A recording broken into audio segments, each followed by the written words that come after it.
Hello everyone, welcome back. आज की virtual class में हम टूल होल्डिंग डिवाइसेस यानी टूल होल्डर्स के बारे में पढ़ेंगे। हम जानते हैं कि किसी प्रोडक्ट को बनाने में हमें डिफरेंट ऑपरेशंस को परफॉर्म करना पड़ता है और इन ऑपरेशंस को परफॉर्म करने के लिए हमें डिफरेंट टूल्स की आवश्यकता होती है और इन टूल्स को होल्ड करने के लिए टूल होल्डिंग डिवाइसेस या टूल होल्डर्स की आवश्यकता होती है। इन टूल होल्डर्स को हेक्सागोनल टरेट के फेस पर बने सेंट्रल होल या क्रॉस स्लाइड पर लगे टूल पोस्ट में माउंट किया जाता है। कैपेसिटर लेथ और टरेट लेथ में वाइडली यूज होने वाले टूल होल्डर्स दीज फॉलोइंग्स हैं, जिनमें slide tool holder, knee tool holder, knurling tool holder, recessing tool holder, horn tool holder, tap holder, box tool holder जिनमें V study box tool holder, roller steady box tool holder, roller steady bar ending tool holder and die holder है। इनमें से कुछ एक tool holders तो सिर्फ bar work के लिए ही काम में आते हैं, जैसे बॉक्स टूल होल्डर्स सिर्फ बार वर्क पर ऑपरेशन परफॉर्म करने के काम में आते हैं। वहीं other tool holders both bar work and chuck work दोनों के लिए काम में लिए जाते हैं। टूल होल्डर और इनमें लगे टूल की कंप्लीट असेंबली को टाइप ऑफ टूल होल्डर के नाम से जाना जाता है, जैसे स्लाइड टूल होल्डर और इस पर लगे टूल्स को हम कहेंगे स्लाइड टूल। तो अब इन सब टूल होल्डर्स के बारे में हम बारी बारी चर्चा करते हैं। सबसे पहले है slide tool holder. This tool holder consists a slide which can be moved up and down, and this vertical adjustment can be done by rotating a hand wheel using micrometer dial. Slide tool holder में shank होता है, body होती है, micrometer dial, hand wheel, slide पर upper hole बना होता है और body में एक lower hole होता है। यानी slide tool holder में दो holes बने होते हैं, जिनमें अपर होल टर्निंग रिलेटेड टूल्स को अकोमोडेट करने के काम आता है, वहीं लोअर होल बोरिंग बार, रिमर, ड्रिलर इत्यादि को अकोमोडेट करने के काम आता है। स्लाइड टूल होल्डर के सिंक को हेक्सागोनल टरेट पर बने सेंट्रल होल में माउंट कर दिया जाता है। बॉडी में, जिसे बेस भी कहा जाता है, नट फिक्स होता है और इस नट में एक स्क्रू रोटेट करता है, जिसे हैंड व्हील के द्वारा रोटेट किया जाता है। स्क्रू के साथ स्लाइड अटैच्ड होती है और जब हैंड व्हील को रोटेट किया जाता है तो स्क्रू के द्वारा इस स्लाइड को अप एंड डाउन किया जा सकता है। क्योंकि हमें डिफरेंट टाइप ऑफ डायमीटर पर ऑपरेशन परफॉर्म करने होते हैं, तो डिफरेंट डायमीटर को अकोमोडेट करने के लिए अपर होल को इस हैंड व्हील की सहायता से माइक्रोमीटर डायल को यूज करते हुए एडजस्ट किया जाता है। Lower hole align with lathe axis, thus it is used only for boring bars, reamers and drill. जब स्लाइड को वर्क के डायमीटर के आधार पर एडजस्ट कर दिया जाता है तो फिर इसे क्लैंपिंग लीवर की सहायता से फिक्स कर दिया जाता है। अगर हमें फेसिंग ऑपरेशंस करने हो तो उसके लिए बॉडी पर एडजस्टेबल स्टॉप लगाए जा सकते हैं, जिसके द्वारा हम रिपीटेटिव फेसिंग ऑपरेशन परफॉर्म कर सकते हैं। स्लाइड टूल होल्डर का प्रयोग turning, boring, recessing, grooving and facing जैसे ऑपरेशंस को परफॉर्म करने के लिए किया जाता है। अगला है knee tool holder. Knee tool holder consist a sliding block which can be moved up and down to adjust the middle hole. Knee tool holder में शेंक होता है, नी या बॉडी होती है और इस पर बने तीन होल होते हैं। That means knee holder consists three holes in which top hole is used to accommodate pilot bar or guide bush, and lower hole which coincides with lathe axis is used for boring tools, reamers, drillers, and middle hole or central hole is used to accommodate turning tool. इस नी में adjustable block होता है, जिसके द्वारा turning tool को and pilot बार को different diameter के work को अकोमोडेट करने के लिए ऊपर नीचे किया जा सकता है। नी टूल होल्डर को भी हेक्सागोनल टरेट पर बने सेंट्रल होल में फिक्स किया जाता है, माउंट किया जाता है और इसके द्वारा हम साइमल्टेनियसली बोरिंग एंड टर्निंग और ड्रिलिंग एंड टर्निंग ऑपरेशन को हम कर सकते हैं। यहाँ टूल्स को सपोर्ट करने के लिए पायलट बार लगाई गई है, जो कि एक्सटेंड होकर लेथ के हेड स्टॉक तक जाती है। नी टूल होल्डर में पायलट बार टूल को सपोर्ट करने के काम आती है। इस तरह during cutting action this pilot bar provides additional rigidity to the knee tool holder. Knee tool holder द्वारा परफॉर्म किए जाने वाले फंक्शन को हम इस चित्र से आसानी से समझ सकते हैं।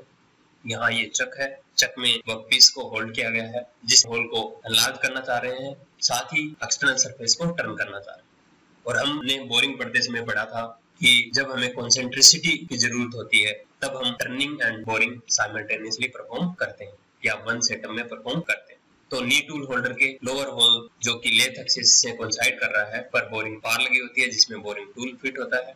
वहीं मिडल होल में टर्निंग टूल होल्डर लगा होता है, जिस पर टर्निंग टूल लगा होता है। इस तरह हम नी टूल होल्डर से साइमल्टेनियसली बोरिंग एंड टर्निंग और ड्रिलिंग एंड टर्निंग ऑपरेशन को परफॉर्म इजीली कर सकते हैं। यहाँ ध्यान देना जरूरी है कि नी टूल होल्डर में 3 होल्स होते हैं, वहीं स्लाइड टूल होल्डर्स में सिर्फ 2 होल्स होते हैं। नी टूल होल्डर में एडिशनल रिजिडिटी प्रोवाइड करने के लिए पायलट बार लगाने का अरेंजमेंट होता है। Next one is knurling tool holder. Knurling operation के बारे में हम जानते हैं कि this is the process of embossing a diamond shaped pattern on workpiece, and this pattern is made for gripping purpose. And the knurling tool holder may be mounted on hexagonal turret or on cross-slide tool posts. So the left side pictures are the knurling tool holder which are mounted on cross-slide tool posts. The right side picture or diagram is of the knurling tool holder that is mounted on hexagonal turret. This knurling tool holder is having 2 rollers. These rollers are generally foam tools which is having a pattern embossed on its outer surface. Knurling tool या knurling rollers पर multiple cutting edges बनी होती हैं और in cutting edges की सहायता से बहुत ही स्मॉल अमाउंट में मटेरियल रिमूव होता है, जिसके द्वारा वर्कपीस पर पैटर्न बनाया जाता है। अगर हमें क्रॉस्ड और डायमंड शेप पैटर्न बनाने हैं तब हम 2 रोलर्स इन ए सेट, टोटल 3 रोलर सेट का नर्लिंग टूल होल्डर प्रयोग में लेते हैं। अगर आपने सेंटर लेथ पर नर्लिंग परफॉर्म की हुई है तो आप जानते होंगे कि knurling is done at lowest or slowest speed available in the lathe, and this is usually 1/4 of the speed that is used in turning. Along this, a lot of coolant is required while performing turning. This is the tool holder which is mounted on turret face. इसमें ये shank है जिसे hexagonal turret पर fix किया जाता है, और ये नर्लिंग टूल होल्डर की बॉडी है, पर ये नल्स और नर्लिंग टूल लगे हुए हैं। इन नर्लिंग टूल को डिफरेंट डायमीटर के वर्क को अकोमोडेट करने के लिए अप एंड डाउन किया जा सकता है, यानी इनकी पोजीशन इस स्क्रू की सहायता से अल्टर की जा सकती है। Next is recessing tool holder. Recessing is performed to make recess inside the hole. So recessing tool को होल्ड करने के लिए इस टूल होल्डर का प्रयोग किया जाता है। रिसेसिंग टूल होल्डर में शैंक होता है, बॉडी होती है जिसमें डोटेल स्ट्रक्चर होती है और स्लाइड लगी होती है। स्लाइड पर सिलेंड्रिकल एक्सटेंशन होता है जिसमें एक बोर किया हुआ होता है। ये बोर रिसेसिंग टूल के सिंक को अकोमोडेट करता है। स्लाइड को इस हैंड व्हील की सहायता से लेथ एक्सिस के परपेंडिकुलर डायरेक्शन में मूव करवाया जा सकता है और फिर इस क्लैंपिंग लीवर की सहायता से इसे फिक्स कर दिया जाता है। रिसेसिंग टूल होल्डर का प्रयोग रिसेसिंग के साथ साथ फिक्सिंग करने में भी किया जाता है। अगर हम इसको इस साइड से देखें तो हम आसानी से सिलेंड्रिकल एक्सटेंशन को देख सकते हैं। इस सिलेंड्रिकल एक्सटेंशन में बोर होता है जिसमें रिसेसिंग टूल के शैंक को अकोमोडेट किया जाता है। जब हमें रिसेसिंग करनी होती है तब टर्रेट को फीड दिया जाता है और फीड स्टॉप रोड की सहायता से इसे रिक्वायर्ड पोजीशन पर लाया जाता है और फिर इस स्लाइड को इस व्हील की सहायता से टूल को रिक्वायर्ड फीड दी जाती है और रिपीटेटिव जॉब्स बनाने के लिए इसमें एडजस्टेबल स्टॉप्स लगे होते हैं जिससे कि रिक्वायर्ड डायमीटर का recess produce foam. Next one is foam tool holder. This tool holder is used to hold the foaming tools. We know foaming is the process of turning convex, concave or any irregular shapes, or it may be used to cut threads or undercuts or grooves. Foaming को form tool की सहायता से perform किया जा सकता है, straight turning tool की सहायता से परफॉर्म किया जा सकता है, जिसमें हम स्ट्रेट टर्निंग टूल को क्रॉस वाइज और लॉन्गिट्यूडनली डायरेक्शन में साइमल्टेनियसली फीड देते हैं और कॉपिंग अटैचमेंट या कॉपिंग टेम्पलेट की सहायता से परफॉर्म किया जा सकता है। तो जब फॉर्मिंग को फोम टूल की सहायता से परफॉर्म किया जाता है तो इन टूल्स को होल्ड करने के लिए फोम टूल होल्डर डिजाइन किए गए, जिनमें straight foam tool holder straight foam tool को होल्ड करने के लिए, वहीं circular foam tool holder circular foam tool को होल्ड करने के लिए प्रयोग में लिया। यहाँ ये वर्कपीस है, ये स्ट्रेट फोम टूल और ये सर्कुलर फोम टूल और ये टूल होल्डर। इन फोम टूल होल्डर्स को क्रॉस स्लाइड पर लगे टूल पोस्ट में माउंट किया जाता है। फोम टूल की कटिंग एजेस को एडजस्ट करने के लिए फोम टूल होल्डर में स्लाइड लगी होती है और इस स्लाइड की सहायता से इसकी कटिंग एज की हाइट को एडजस्ट किया जा सकता है। अगर आप यहाँ ध्यान दे रहे होंगे तो स्ट्रेट फोम टूल में कटिंग एज को वर्कपीस के सेंट्रल लाइन के पैरेलल में लाया जाता है, वहीं सर्कुलर फोम टूल में सर्कुलर फोम टूल की सेंटर लाइन और वर्कपीस की सेंटर लाइन के बीच थोड़ा ऑफसेट दिया जाता है। सर्कुलर फोम टूल की ऑल पेरिफेरी कटिंग एक्शन रहती है, इसलिए सर्कुलर फोम टूल की लाइफ भी ज्यादा होती है। और इन फॉर्म टूल्स की प्रोफाइल जैसा कि हमें वर्कपीस की प्रोफाइल बनानी है उस तरह की होती है। फॉर्मिंग ऑपरेशन को सामान्यतः स्ट्रेट टर्निंग से कम स्पीड पर परफॉर्म किया जाता है। Next one is tap holder. Tap holder tapping tool यानी टेप्स को होल्ड करने के काम आता है। हम जानते हैं कि tapping is the process of cutting the internal threads. Tap holder turret face पर माउंट किए जाते हैं। टेप होल्डर में सेंक, बॉडी और एक प्लंजर होता है। सेंक को टर्रेट फेस पर फिट किया जाता है। सेंक पर लगी फ्लेंस और बॉडी को पिंस की सहायता से फिट किया जाता है, कनेक्ट किया जाता है और बॉडी सेंक पर शॉर्ट डिस्टेंस के लिए इंडिपेंडेंट एक्सियल मूवमेंट करती है। इस बॉडी में एक बोर होता है जिस पर एक प्लंजर लगा होता है। प्लंजर पर चेजस या ब्लेड्स या टेप्स फिटेड होते हैं। बॉडी के फ्रंट फेस पर एक ट्रिप रिंग लगी होती है।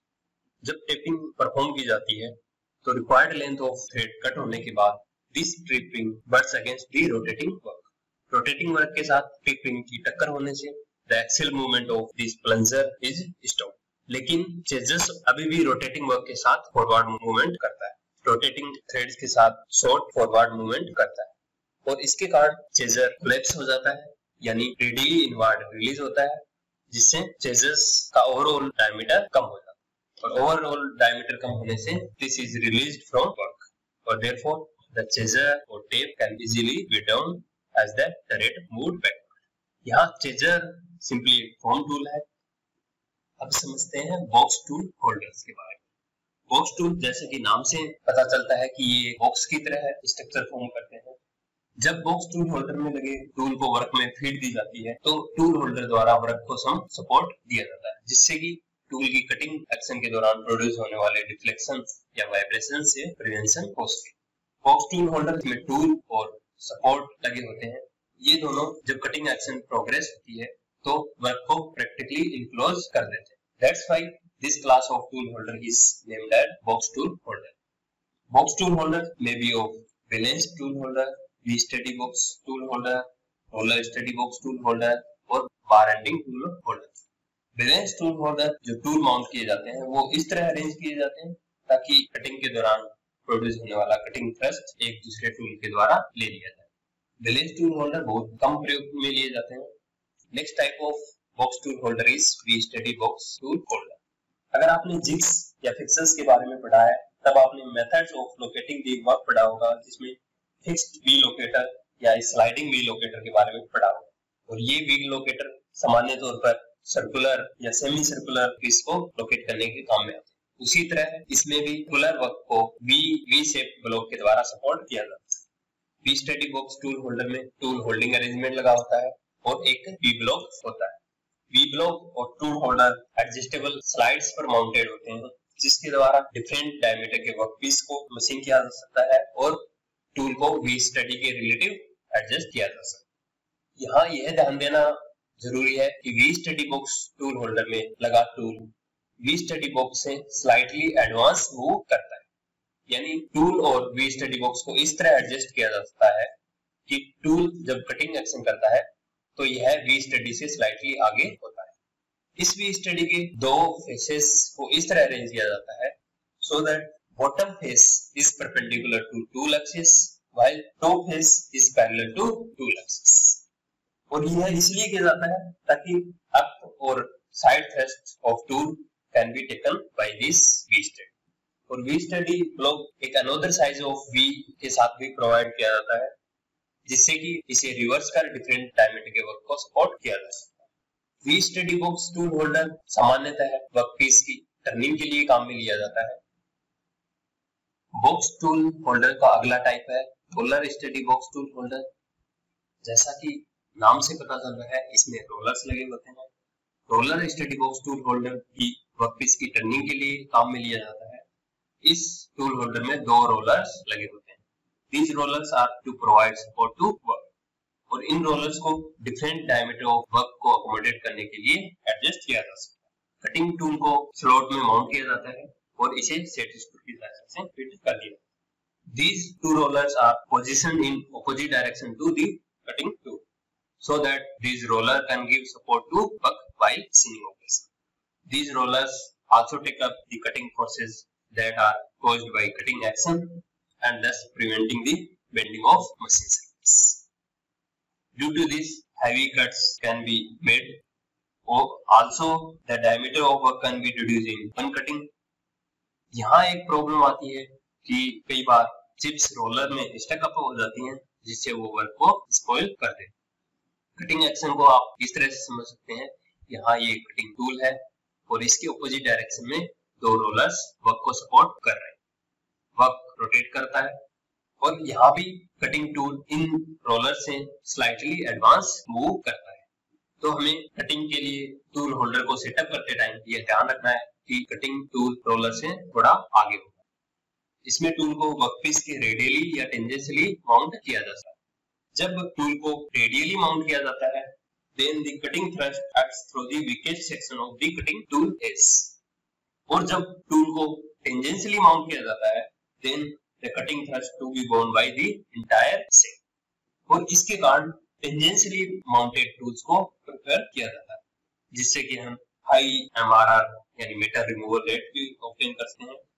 यहाँ roller steady box tool holder में अच्छी फिनिशिंग भी प्राप्त की जा सकती है, क्योंकि रोलर्स की बर्निशिंग एक्शन वर्कपीस को अच्छी सरफेस प्रोवाइड करते हैं। रोलर्स जब वर्क के अगेंस्ट सपोर्ट करते हैं तो ये फीड मार्क्स को भी रिमूव कर देते हैं और इस तरह हम roller steady box tool holder से V study box tool holder के कंपैरिजन में अच्छी सरफेस फिनिश प्राप्त कर सकते हैं। Next one is roller steady bar ending tool holder.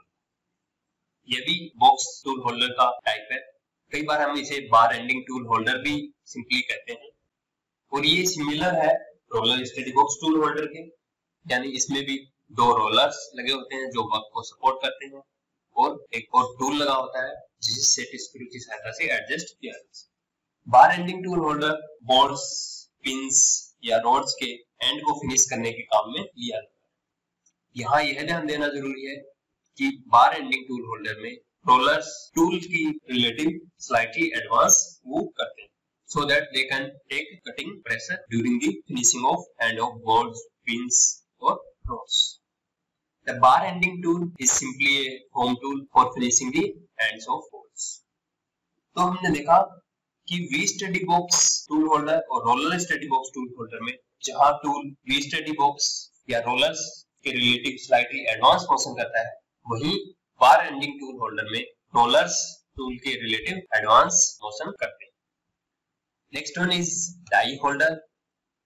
Die holders die को होल्ड करने के काम आते हैं and die is used for cutting the external threads. Die holders solid यानी नॉन रिलीजिंग टाइप हो सकते हैं, रिलीजिंग टाइप हो सकते हैं या सेल्फ ओपनिंग टाइप हो सकते हैं।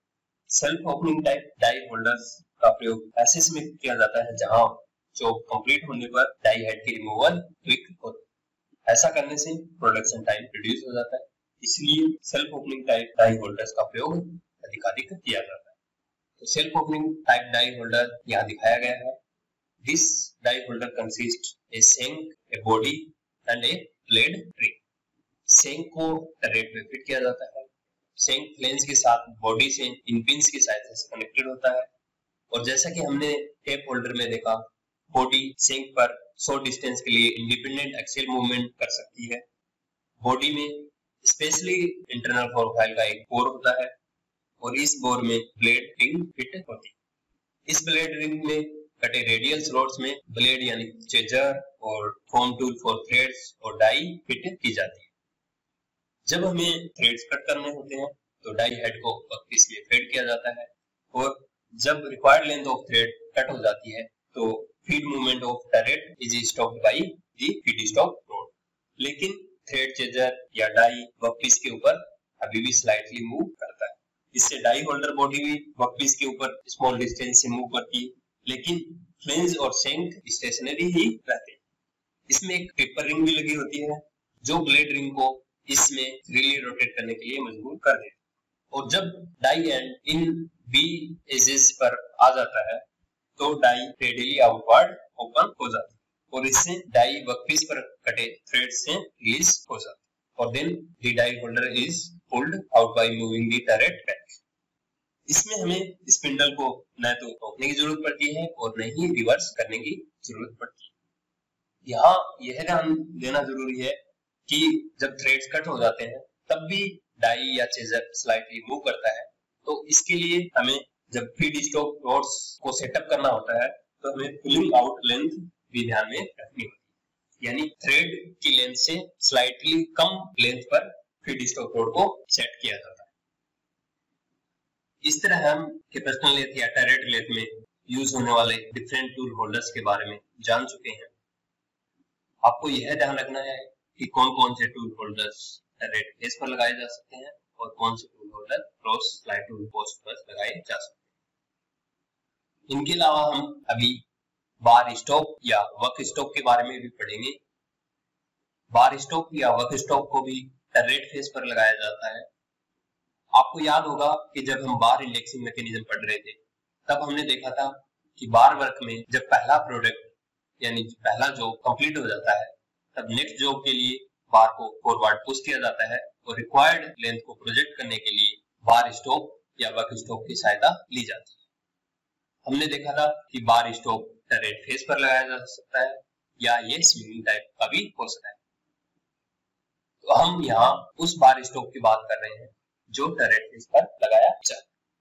बार स्टॉक की अगर कंस्ट्रक्शन को देखें तो ये वर्क स्टॉक या बार स्टॉक बॉडी है जिसमें एक होल है और इस होल में एक स्ट्रक्चर जिसके एंड पर नर्लिंग की हुई है फिट की जाती है। इस वर्क स्टॉक बॉडी के होल पर इंटरनल थ्रेड्स कटे होते हैं जिसमें इस स्ट्रक्चर जिस पर आउटर थ्रेड्स कटे हुए हैं और एक एंड पर नर्लिंग की हुई है वो फिट किया जाता है और इसे एडजस्ट करने के बाद में लॉक नट की सहायता से टाइट कर दिया जाता है। और वर्क स्टॉक बॉडी को टरेट फेस पर बने सेंट्रल होल में लगाया। कई बार स्टॉक में माइक्रोमीटर डायल भी दिया जाता है ताकि एक्यूरेट सेटिंग की जाए। वहीं कई बार हम सिंपली इस तरह का बार स्टॉक या वर्क स्टॉक प्रयोग में लाते हैं। ये सिंपली एक बोल्ट की तरह है जिसमें सेंक पर कोई थ्रेड्स नहीं कटे हुए और इस स्टॉक के सेंक को टरेट फेस पर लगाया जाता है और बार के प्रोजेक्टेड लेंथ को एडजस्ट करने के लिए इस वर्क स्टॉक की फीड स्टॉक रोड को एडजस्ट कर दिया जाता है।